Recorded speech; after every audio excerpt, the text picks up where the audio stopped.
Bonsoir, il est 19h30, bienvenue dans ce journal. Une grande partie de cette édition sera consacrée à l'attaque de requins. Hier, les recherches menées aujourd'hui dans la baie de Saint-Paul pour retrouver le corps de la victime n'ont rien donné. Nous entendrons Thierry Robert, le député maire de Saint-Leu, il est très en colère. Didier Desrands de la fondation Bardot, lui défend la présence des requins. Jean-François Nativel, le fondateur d'Océan Prévention Réunion, qui dénonce leur surnombre. Pourquoi y a-t-il autant de requins dans les eaux réunionnaises proches des côtes? Avec nous ce soir, Serge Leplège, usager de la mer, impliqué dans le dossier. Il présentera son idée sur la question. Voilà pour le sommaire. Merci d'être avec nous. L'émotion est toujours grande. À Saint-Paul a eu lieu hier l'attaque de requins. Une adolescente de 15 ans a été tuée alors qu'elle se baignait dans la baie derrière le cimetière marin. Une partie de son corps a été repêchée immédiatement. Depuis, les recherches sont organisées en mer. Hier, pour la première fois, le dispositif post-attaque requin a été déclenché. De quoi s'agit-il exactement? Les explications de Jacques Payette. Sitôt l'alerte déclenchée, ce sont plusieurs services qui se mettent à l'eau. Au niveau de la mairie, donc les MNS sont venus sur zone pour participer aux recherches avec la gendarmerie et également les pompiers, puisque vous avez vu aussi qu'on a eu sur zone un hélicoptère de la gendarmerie. Gendarmes et pompiers tentent de retrouver la victime. En mer, également 3 embarcations de pêche. Leur mission, procéder à des prélèvements de requins. Le préfet a mis en œuvre un dispositif post-attaque pour prélever des individus, donc ça c'est en cours. Je pense qu'il y a des lignes de pêche qui sont dans la baie, donc il n'y a pas d'activité dans la baie aujourd'hui. Ce dispositif post-attaque de requins prévoit aussi un soutien psychologique pour les proches de la victime. C'est la première fois que ce dispositif est mis en œuvre.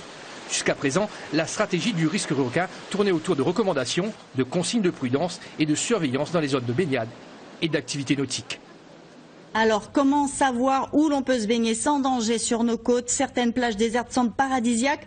Elles sont parfois, au contraire, très dangereuses. La dangerosité des sites est-elle bien indiquée? Notamment pour les touristes, les consignes de sécurité sont-elles observées? Reportage dans le sud de l'île, Laurent Pirotte et Laurent Josse. Manapani, petit coin charmant, comme chantait si bien Luc Donat, et à condition d'être prudent, car ici aussi, la présence de requins est évidente. Dans la baie, des panneaux préventifs appellent à la prudence et le bassin protège les baigneurs. Pour ce chasseur apnéiste, il y a des règles à respecter. On ne fait pas n'importe quoi quand on se met à l'eau. Déjà, vous voyez si la mer est bon, c'est pas trop fort comme je dis trop fort. Et s'il est sale, s'il est propre.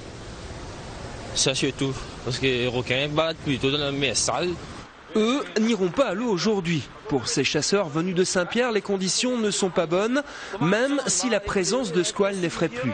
Le requin, c'est dans son milieu. Des fois, il y en a, des fois, il n'y a pas. Maintenant, quand on plonge, il faut faire un peu attention. Mais sinon, ça va. Pas trop d'attaques ici, c'est très rare. Hein. Vous êtes prudent ou pas? Bah oui, heureusement. Il faut l'être prudent dans la mer. Comment on est prudent ici quand on fait de la plongée? Bah, des fois, il faut plonger à 2. Quand un descend, l'autre surveille son camarade qui est dans l'eau. Jamais eu peur vraiment? Si, un peu pareil qu'une fois. Ouais. Bah, beaucoup d'effrayés même, comme dit maintenant. Tu peux raconter à moi? Comme dit, bah, il arrive quand il arrive chaud, comme dit maintenant, bah, où c'est méfier, mais en fin de compte, quand on chape belle, ça va, mais sinon. La fois, il arrive qu'au chapeau de démarre. Déjà, être armé. Déjà, être armé avec un fusil, c'est tout. Ouais. Et puis, il faut faire attention, c'est tout.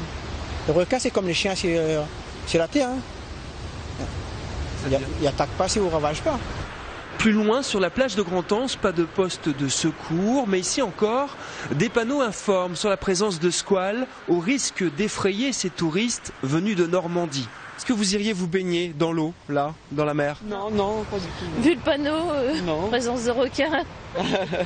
Ça vous fait réfléchir? Bah oui, il faut mieux avoir des plages sécurisées par les sauveteurs. Hein.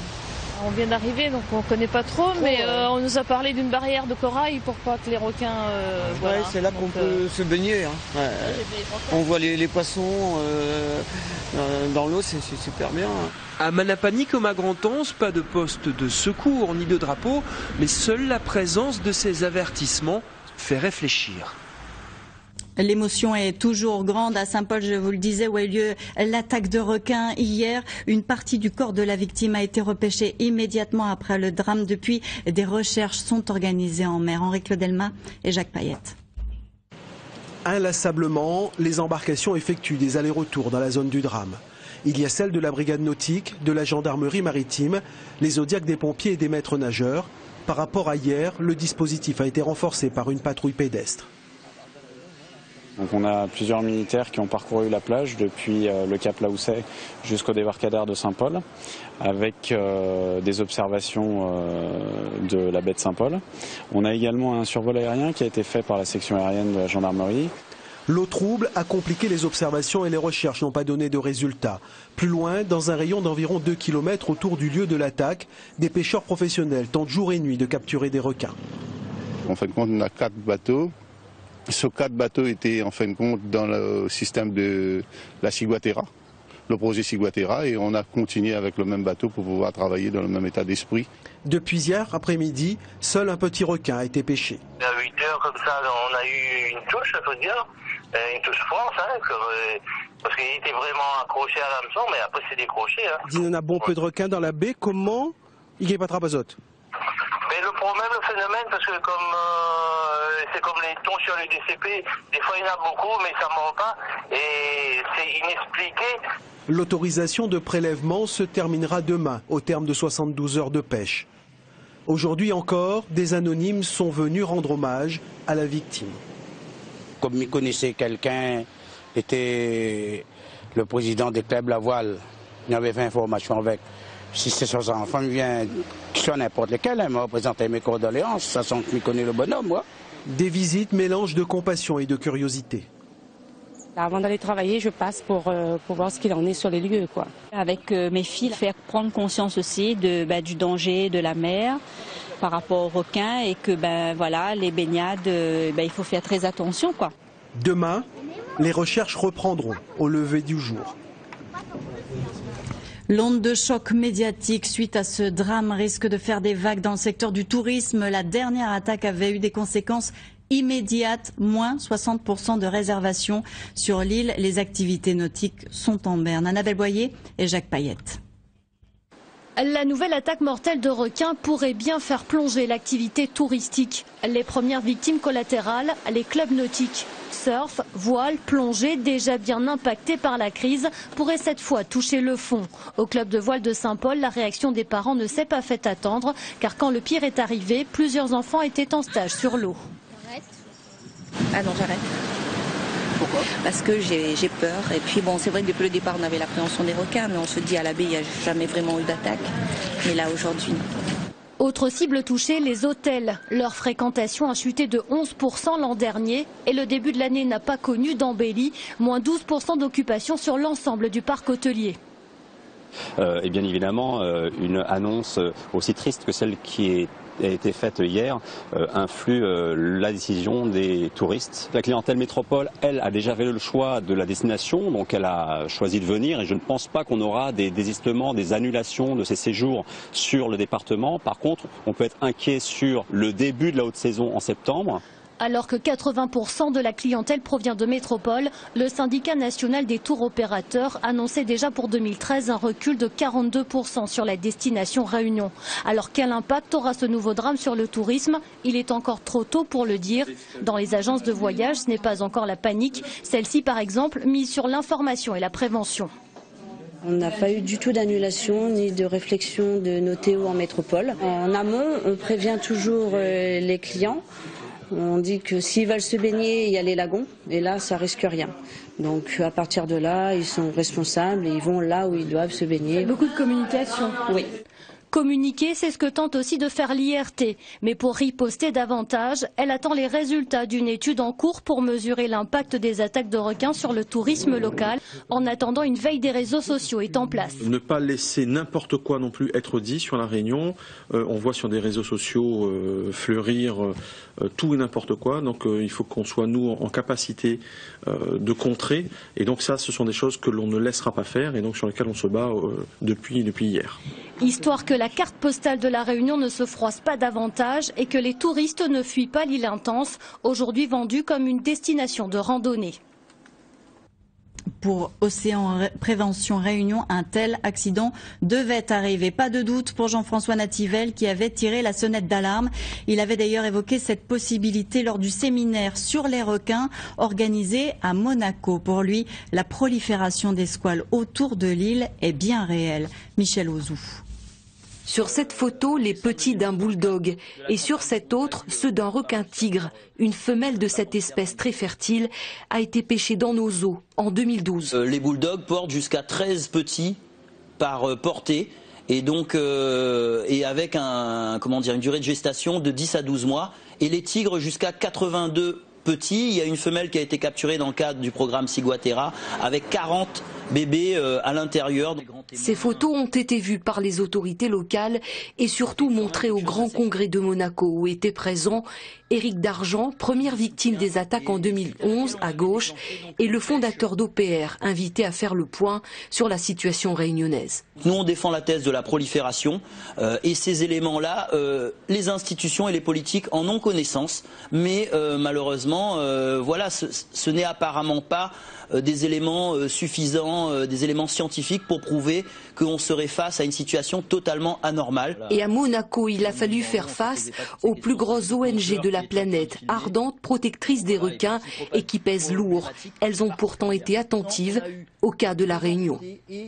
On a commencé à faire passer le message selon lequel il y aurait un besoin d'exercer cette protection avec discernement. C'est-à-dire qu'à La Réunion, nous sommes face à des prédateurs de 300 kilos qui arpentent nos côtes, alors que dans le monde, les espèces qui sont menacées sont des espèces qui pèsent 20 kilos en moyenne. Les associations veulent aujourd'hui présenter au préfet ce projet global de réduction du risque. Un risque qui n'est plus seulement l'affaire des surfeurs, mais celui de toute la population. Et ce n'est pas faute de l'avoir crié. Sur cette plage de la baie de Saint-Paul, Jean-François et Philippe se souviennent qu'il fut un temps où la mer ici n'était pas meurtrière. Une autre voix s'élève aujourd'hui et tout à fait à contre-courant, celle de Didier Desrands. Il représente la Fondation Brigitte Bardot. Pour lui, l'attaque est due à une imprudence. Il continue à défendre les requins. Laurent Pirotte et Laurent Josse l'ont rencontré. On est d'accord. Il s'est fait connaître pour avoir traversé à plusieurs reprises les zones où s'étaient produites les attaques de requins. Provocation, sensibilisation ou simple défense, le délégué de la Fondation Brigitte Bardot à La Réunion déplore le drame d'hier, mais parle de conditions de sécurité peu raisonnables sur un lieu particulièrement dangereux. Pour moi, c'est un lieu à risque. C'est difficile de déballer tout ça actuellement alors qu'il y a eu un drame aussi abominable que celui d'hier, mais vous me demanderiez mon avis, monsieur Desrands, est-ce que vous iriez vous baigner à Saint-Paul? Je vous dirais non, non tout de suite. Si on se baigne devant des décharges sauvages, si on se baigne devant des égouts, si on se baigne devant une station d'épuration qui rejette ses déchets en mer, à mon sens, il ne faut pas s'étonner de courir un risque. Didier Desrands fustige les réactions populistes de Thierry Robert et de certains surfeurs. L'écologiste militant en appelle à la responsabilisation des baigneurs, mais aussi à la mise en place de mesures préventives de sécurité. Les réactions de spécialistes de la démagogie comme M. Thierry Robert, franchement, ça commence à m'exaspérer, à m'écœurer profondément. La chasse aux requins, pour moi, ça n'est ni justifié, ni utile. On est dans une île en plein milieu de l'océan Indien, vous enlevez un requin, 10 requins, 100 requins, il en viendra toujours un derrière, si tant est qu'on n'ait pas fait disparaître les requins de la planète. On va lancer les gars à la recherche d'un requin perdu dans l'océan. Attends, le requin, il faudra déjà prouver que c'est lui, hein. Il ne va pas porter ça sur sa chemise. Et deuxièmement, aller chasser les requins, pourquoi? Ils sont chez eux. Les intrus dans l'océan, c'est l'homme, c'est pas le requin. Au risque de déplaire, Didier Desrands ne lâche rien et continuera malgré tout son combat pour la défense des requins. Et Serge Leplège nous a rejoint, bonsoir. Vous êtes un usager de la mer, vous avez toujours, depuis le début, cherché des solutions pour lutter contre ces attaques de requins. Pour vous, l'une des responsables, c'est la réserve marine, sans aucun doute? Écoutez, bien sûr, cette réserve fait partie vraiment des points noirs du dossier. Il n'y a pas que ces facteurs. Maintenant, nous, on a choisi d'être pragmatique et de travailler sur les facteurs sur lesquels on peut agir. Donc, on a évidemment la réserve marine, mais on a également la surpêche au large, donc avec une raréfaction des poissons au large qui naturellement attire les requins à la côte. Si ces requins trouvent dans la réserve marine de quoi se nourrir et en plus des conditions, on va dire, extrêmement favorables à leur reproduction, on sait maintenant scientifiquement que cette zone de Devant-Saint-Gilles est devenue réellement une zone de reproduction des requins, un élevage à requins bulldog. Il convient donc de travailler justement sur la réglementation de la réserve pour permettre une réintroduction de l'homme. Parmi ces facteurs, on peut aussi citer la ferme aquacole, donc qui a été démantelée pour des raisons économiques et non pas des raisons de sécurité publique. Les installations sont toujours sur place. Voilà, et donc les installations de cette ferme aquacole sont toujours sur place, les bouées sont toujours en place, rien n'a été fait. Elle a été arrêtée en février. On a toujours tout ce qui attire les requins, donc la partie économique a été arrêtée, mais l'infrastructure est toujours en place. Mais les requins sont attirés par la nourriture, a priori, ils ont de quoi se nourrir. Pourquoi attaquent-ils l'homme? Bah écoutez, on a, vous savez, les théories selon laquelle nous, on est surpris actuellement par le vide sur le plan scientifique et l'absence d'études comportementales de ces requins. Il y a vraiment une superficialité dans l'approche des scientifiques. Pourtant, ça a été officiellement lancé.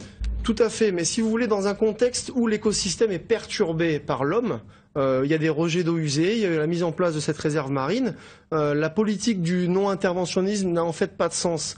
Je m'explique. Les côtes réunionnaises, il y a eu une mauvaise gestion terrestre, ça on le sait, justement à cause de ces eaux usées, ne sont pas un environnement naturel, au sens écologique du terme.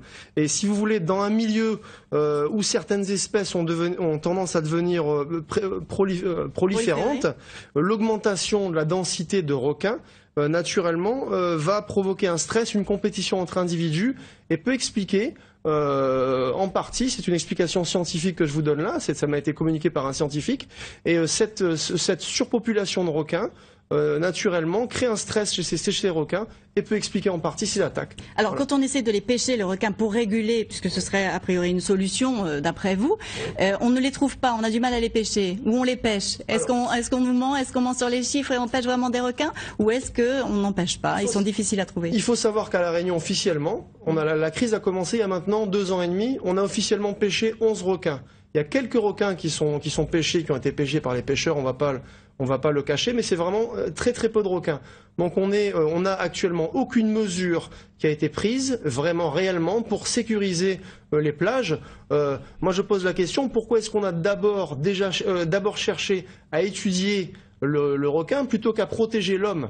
Est-ce que la biodiversité doit primer sur la sécurité publique? Justement, les attaques de requins, vous avez répertorié les zones d'attaque plus près de la réserve, ça pour vous c'est confirmé, c'est le lien de cause à effet. Un enfant de 5 ans pourra comprendre en regardant une carte qui est parue aujourd'hui dans un journal bien connu de La Réunion.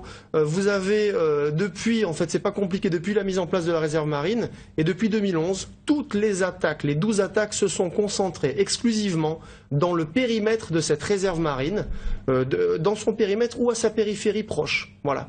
Donc quand on sait que cette zone était la seule zone à La Réunion pendant 50 ans où on était préservé des attaques, où les enfants pouvaient se baigner, où on était vraiment protégé sur cette zone. Pourquoi? Parce que justement, il y avait une présence sous-marine, une présence humaine, de la petelle pêche, une présence de pêche sous-marine. Donc il faut réintroduire cela pour casser la dynamique. La solution, puisque les facteurs sont multiples, elle ne sera pas unique. Il va falloir trouver plusieurs solutions pour conclure. Tout à fait. Il y a plusieurs solutions. Des solutions à court terme comme par exemple la mise en place d'une pêche encadrée, raisonnée.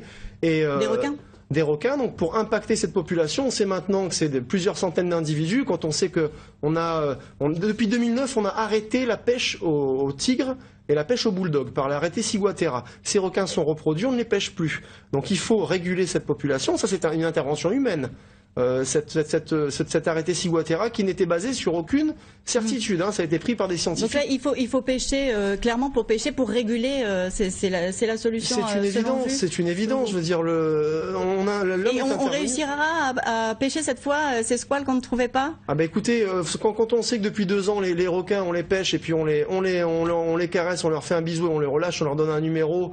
Est-ce que les scientifiques pensent qu'on va appeler les requins numéro 10 et numéro 11 Estelle et Fanny, voyez, c'est ça. Il faut s'y mettre de façon plus sérieuse d'après vous. Bah, écoutez, il faut faire des pêches. On va conclure avec un dernier mot puisque... Voilà, donc sur les solutions, il faut faire des pêches, il faut adapter le règlement de cette réserve marine pour réintroduire l'homme dans ce milieu. Oui. Il faut bien sûr nettoyer la ferme aquacole. Et enfin, il faut une meilleure gestion des eaux usées, ça c'est une évidence. Et c'est des choses qui peut-être auraient pu être mises en place plus rapidement. Juste un dernier mot, un hommage sera rendu à Sarah demain à Saint-Paul. Tout à fait, donc on a eu l'info il n'y a pas longtemps, donc c'est demain à 15h30 devant le débarcadère de Saint-Paul. Tous les gens qui se sentent concernés par ce tragique événement, en hommage à Sarah, à sa famille et aux victimes aussi. La maman de M. Aubert sera là, de M. Schiller, de M. Rassiga seront là. J'invite tous les Réunionnais, les gens qui se sentent concernés par ce nouveau drame, à se joindre à nous demain à partir de 15h30. Merci beaucoup d'avoir été avec nous ce soir, Serge Leplège. Au lendemain de l'attaque mortelle, en pleine vacances scolaires, il y a du monde à la plage aujourd'hui, surtout sur le sable. Peu de téméraires se sont jetés à l'eau à Boucan-Canotte où s'est rendue notre équipe. Les vacanciers ne sont pas rassurés. Marc Degly, Henri-Claude Delma et Claude Testa. Le drapeau rouge flotte sur la plage de Boucan-Canotte. En toute logique, l'eau est désertée, mais drapeau rouge ou pas, les baigneurs ont semble-t-il déjà changé leurs habitudes. L'attaque d'hier est dans toutes les têtes. Ce qui me fait peur, c'est d'être attaqué par un requin. Et en plus que c'était au bord de la mer, c'était pas au large, quoi. Oui, là, on a plus d'appréhension pour rentrer dans l'eau. Surtout là, on a le drapeau rouge. On vient plus profiter du soleil, de la plage, des amis, mais pas vraiment pour l'eau. Parce que maintenant, on a peur requin, parce qu'il est juste au bord de la plage et il fait peur. Une peur qui s'installe et qui pourrait durer vu la violence de l'événement d'hier. Si on ne peut pas parler de psychose, les amateurs de plage deviennent en tout cas extrêmement prudents. Et puis, depuis Paris, Thierry Robert a réagi. On s'en souvient, après la dernière attaque, le député maire de Saint-Leu avait pris un arrêté municipal autorisant la chasse aux squales. Aujourd'hui, il ne décolère pas. On l'écoute.